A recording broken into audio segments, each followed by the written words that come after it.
السلام علیکم. آج میں آپ کو ایک ڈفرینٹ زاویے سے بات کروں گا. دیکھیے، جن لوگوں کے اندر شعوری صلاحیت زیادہ ہوتی ہے، عام طور پہ دیکھا گیا ہے کہ ایسے افراد کے اندر روحانی کیپیسٹی تھوڑی سی زیادہ ہوتی ہے. اب میں یہ نہیں کہہ رہا کہ پڑھا لکھا آدمی جو ہے وہ روحانیت کے قریب نہیں ہوتا. ظاہر ہے پڑھائی کی اپنی منزلیں ہوتی ہیں، اور جب وہ منزلیں طے کرتے رہتے ہو آپ اور روحانی طور پہ آپ مضبوط ہوتے رہتے ہو. لیکن ایک اور پہلو بھی ہے. ایسے افراد جو ذہنی طور پہ جو لاجک کو کم سمجھتے ہیں، ان لوگوں کے اندر جو بلیف کی پاور ہوتی ہے، the power of belief and the power of faith, وہ زیادہ ہوتی ہے. وہ اس لیے زیادہ ہوتی ہے کہ بیکاز وہ لاجک میں نہیں جاتے، وہ ہر چیز کی بیسکس میں نہیں جاتے. They close their eyes and they blew it.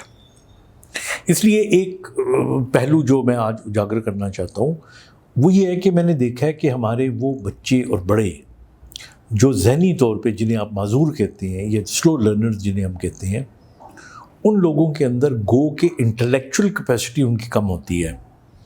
اگر آپ ان سے انٹیلیجنشیا کا امتحان لیں گے تو وہ اس میں فیل ہو جائیں گے.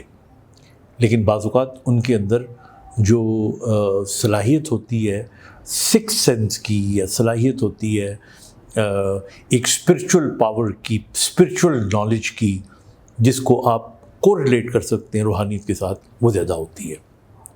مثال کے طور پہ میرا ایک پیشنٹ ہے، اور یہ 100% یہ بات طے شدہ ہے، اور اس کے پوری فیملی میں اور پورے علاقے میں مشہور ہے کہ الٹرا ساؤنڈ کرانے کے بعد پتہ لگتا ہے کہ ماں کے پیٹ میں جو بچہ ہے وہ لڑکا ہے یا لڑکی ہے. لیکن جب اس سے پوچھا کرتے ہیں اشارہ کر کے کہ تم بتاؤ، تنظیم اس کا نام ہے، کہ تنظیم تم بتاؤ کہ کون ہے، تو چرائے کہ چری، یعنی چڑا یا چڑی، تو وہ پھر سوچ کے بتائے گا تھوڑی دیر کے بعد کہ چڑی. اور پھر بھلے آپ الٹرا ساؤنڈ کرا کے دیکھیے، آپ کو پتہ لگے گا کہ وہ چڑی نکلتی ہے، یعنی وہ لڑکی ہوتی ہے. تو فیمیل سیکس جو ہے اس کا پتہ لگ جاتا ہے. تو اگر وہ چڑا کہے گا تو اس کا مطلب ہے کہ میل سیکس ہے. تو یہ جو پاورز ہوتی ہیں، یا یہ جو خداداد پاورز ہوتی ہیں، یہ ان لوگوں میں زیادہ ہوتی ہیں جن لوگوں کے اندر شعور کی جو پاور ہے وہ کم ہوتی ہے. مطلب یہ ایک تجربہ ہے، ایک تجزیہ ہے، ایک ایکسپیرینس ہے.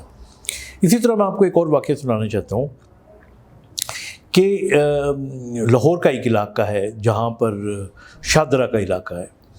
وہاں پر ایک لڑکا تھا، اور اس کا کام یہ تھا کہ چونکہ وہ ذہنی طور پہ تھوڑا معذور تھا، یا ذہنی طور پہ وہ کمزور تھا، تو وہ لوگوں کو چلتے ہوئے کبھی کسی کو گالی نکال دینی، کسی کو چھیڑ دینا. کبھی کبھار وہ پتھر اٹھا کے تو کسی کے دروازے پہ مارتا. تو ظاہر ہے جب پتھر دروازے پہ لگتا تو وہ لوگ لڑنے کے لیے آ جاتے. کئی دفعہ وہ اس کو مارتے بھی، یا اس کو برا بلا بھی کہتے، گھر میں شکایت بھی لگاتے.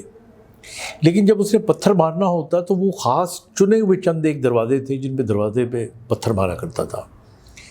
پھر لوگوں نے محسوس کیا کہ جس دروازے پہ یہ پتھر مارتا ہے، اگلے سال 1.5 سال کے اندر عام طور پہ وہ لوگ گھر بدل لیتے ہیں اور زیادہ خوشحال ہو جاتے ہیں اور بڑے گھر میں چلے جاتے ہیں. پھر کئی دفعہ ایسا بھی ہوا کہ لوگوں نے اس کے ہاتھ میں پتھر دیے کہ تم ہمارے دروازے پہ مارو، لیکن نہیں، اسے معلوم تھا کہ میں نے مارنا ہے یا پتھر نہیں مارنا. اب ایسے بچے جو ہوتے ہیں یہ زیادہ تر اپنی ماں پہ زیادہ ڈپینڈنٹ ہوتے ہیں. تو وہ بھی اپنی ماں پہ بہت ڈپینڈنٹ تھا. ایک دفعہ کیا ہوا کہ اس کی ماں بیمار ہو گئی. جب بیمار ہوئی تو اس کو میو ہاسپٹل میں داخل کرا دیا گیا، ہمارے وارڈ میں. اب وہ ماں داخل تھی تو ہر روز اس کی بیٹی اور اس کا میاں وہ اس کو ملنے کے لیے آتے، اور اس کو گھر میں بند کر کے آ جایا کرتے تھے تاکہ آگے بھٹک نہ جائے، کہیں نکل نہ جائے. تو بہرحال وہ آیا کرتے تھے، روٹین تھی ان کی جو ماں تھی وہ بیمار سے بیمار ہوتی چلی گئی. اس کو کینسر تھا. اینڈ الٹیمیٹلی ایک دن آیا کہ لگا کہ جس طرح شاید یہ بچے گی نہیں. That probably was the last day. تو ڈاکٹرز نے بھی جواب دے دیا تھا.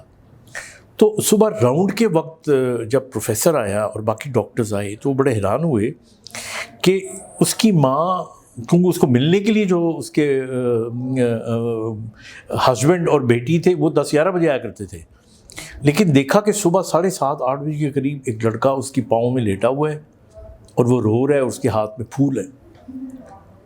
تو خیر اس کو کچھ کہا نہیں، انہوں نے لگا کہ جیسا مجذوب سا ہے اور راؤنڈ کر کے چلے گئے. اور کچھ دیر کے بعد پتہ لگا کہ اس کی ماں کی ڈیتھ ہو گئی ہے.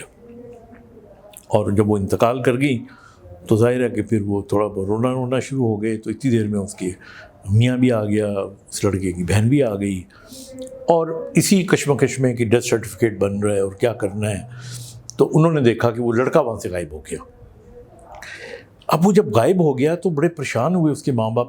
الٹیمیٹلی جب لاش لے کے جا رہے تھے تو انہوں نے کہا کہ جی لڑکا یہ تو ہمارا بیٹا، یہ کہاں سے آ گیا؟ اس کو تو ہم گھر میں کنڈی لگا کے آئے تھے، تو یہ کیسے آ گیا یہاں پہ؟ اور اس کے بعد کہتے ہیں کہ وہ اس کو تلاش کرتے رہے.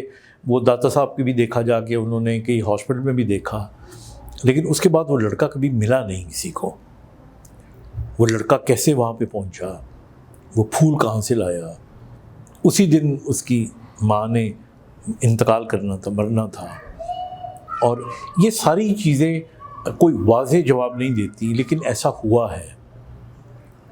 اور بہت سی ایسی چیزیں ہوتی ہیں کہ جو جب آپ روحانیت کی بات کرتے ہیں تو اس وقت دنیا کے بہت سے اصول جو اس دنیا میں فزکس کے پرنسپل ہوتے ہیں یہ تبدیل ہو جاتے ہیں. یہ تمام چیزیں ممکنات بن جاتی ہیں. اور ایسا اور ہمیں نہیں پتہ کہ کس کا اللہ کی نظر میں کیا درجہ ہو. اور جو معصوم لوگ ہوتے ہیں ان کا تو بہت زیادہ درجہ ہوتا ہے. تو اس لیے میں ہمیشہ ایسے بچوں کی، ایسے بڑوں کی بہت ہی قدر کرتا ہوں، عزت کرتا ہوں، احترام کرتا ہوں. اور مجھے لگتا ہے کہ ان میں سے پتہ نہیں کون کتنا پہنچا ہوا ہوگا. اور آپ بھی جب کوئی ایسا شخص ملے، ایسا بچہ ملے، تو اس سے پیار کے علاوہ احترام بھی اس کا کیا کریں. Thank you.